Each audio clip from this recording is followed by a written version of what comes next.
चम्मच हाथ में मुंह में डाल के खा रहे हैं. इज इट यूजुअल, नॉर्मल और एबनॉर्मल? अरे इसमें कौन सी बड़ी बात है? ढाबे में गए, चम्मच लिया, खा रहे हैं. दिमाग तो यही बोल रहे हैं ना आपको. अब जरा मैं इसको नए तरीके से पेश करता हूँ. जरा सोचिए, वो जो चम्मच से खा रहे हैं, मुंह में डाल रहे हैं चम्मच, वो ना जाने आपके मुंह में डालने से पहले हजारों लोगों ने उसको मुंह में डाला होगा, राइट, और उसमें थूका होगा. किसी को पता नहीं कौन सी बीमारी होगी, कोई कहाँ से आया होगा, वही चम्मच लेके मुंह में डाल दिया आपने. लेकिन आपके दिमाग में एक लॉजिक आ गया, अरे उसको अच्छे से धो दिया होगा. ठीक है, एक्सेप्टेड, आपकी लॉजिक को मैं एक्सेप्ट करता हूं. मैं बोलता हूं आप मेरा ब्रश ले लीजिए, अच्छी से धो लीजिए, फिर से मुंह में डाल के ब्रश कीजिए. वो तो इसी का है ना.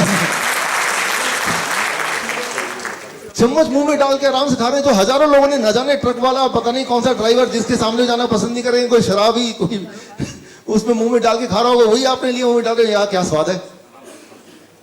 लेकिन अगर आपका दिमाग बोलता है नहीं, धो देने से सब कुछ ठीक हो जाता है, तो किसी का ब्रश लीजिए और उसको धो दीजिए अच्छी, जितना अच्छा धोना चाहे, फिर उसको मुंह में डालिए. वो तो फिर एक ही आदमी का है ना, राइट.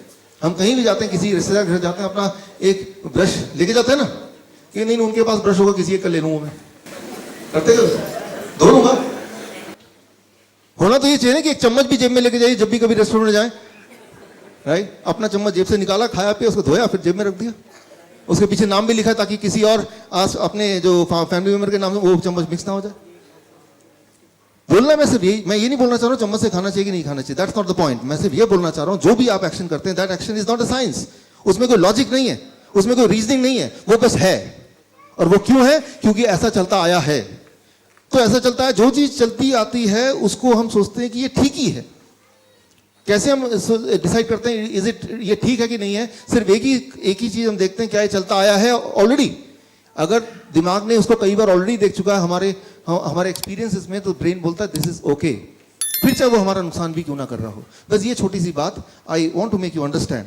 फॉर एग्जांपल, अगर हम बीमारी की बात करें, दुनिया में इस तरह के शहरों में जैसे फरीदाबाद है, दिल्ली है, न्यूयॉर्क है, होचिनमिन है, बैंकॉक है, जो बड़े बड़े शहर हैं, जो मेट्रो सिटी जैसे बोलते हैं, 30% of the death, every third death is because of heart disease. आपको पता ही है ये बात. पहला सबसे बड़ा कारण इस तरह के शहर में मरने का है वो heart disease, you know that. Second सबसे बड़ा कारण मरने का है वो है कैंसर. हर 10 में से 2 death, 20% death is because of cancer, ये भी आपको पता है. तीसरा सबसे बड़ा कारण है मरने का, दैट इज कॉल्ड एट्रोजेनेसिस. एट्रोजेनेसिस, एट्रोजेनेसिस कॉजेज. अब एट्रोजेनेसिस कॉजेज क्या है? एट्रोजेनेसिस का हिंदी में मतलब है डॉक्टर या मेडिसिन की वजह से death. That is about, according to journal of American medical association, 15%. World average, India का एवरेज क्या है वो पता नहीं, लेकिन वर्ल्ड एवरेज है मेट्रो सिटीज के 15%. यानी कि 100 लोग अगर गए इलाज कराने, तो वो 15 लोग जिंदा रहते अगर वो जाते नहीं तो. लेकिन फिर भी जाते हैं. क्यों? क्योंकि जाते आए हैं.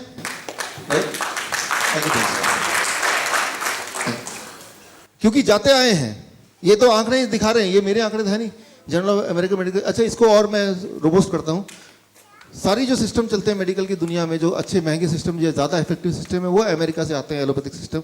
अमेरिका का हेल्थ आप देखें, अमेरिका दुनिया में सबसे ज्यादा खर्च करता है हेल्थ पे, अपने सिटीजन पे. That you all know. That highest amount of money any country spends on their citizen is America on health. लेकिन अमेरिका की सिटीजन्स की हेल्थ का इंडेक्स अगर हम देखें, अगर हम WHO के उसमें देखें, इट इज रॉक बॉटम. मतलब 70% of American at any point of time they are severely ill, severely obese, right. इसको और थोड़ा इलैबोरेट करता हूं मैं कि 1962 में यूएस में ओबेसिटी था 13%, डायबिटीज था 2.5%, हाइपरटेंशन था जितना भी था, लेकिन हाइपरटेंशन अब देखें 30% इंक्रीज हो गया, डायबिटीज 6.9% हो गया, ओबेसिटी 34% हो गया. अच्छा, एक इंपॉर्टेंट बात यह है कि अगर एडवांसमेंट हो रहा है, ज़्यादा हॉस्पिटल्स आ रहे हैं, टेक्नोलॉजी अच्छी हो रही है, तो बीमारियां क्यों बढ़ रही हैं? वो तो घटनी चाहिए ना. People should be healthy. तो ये है लॉजिक. लॉजिक से मैंने समझाया. लेकिन अब अगर आप बीमार पड़ेंगे तो क्या करेंगे? ब्रेन लॉजिक को बाईपास कर देगा उसी वक्त. ब्रेन बोला छोड़ो लॉजिक, कोई मतलब नहीं है, आप देखो पहले क्या हो रहा था, and brain will follow that, right.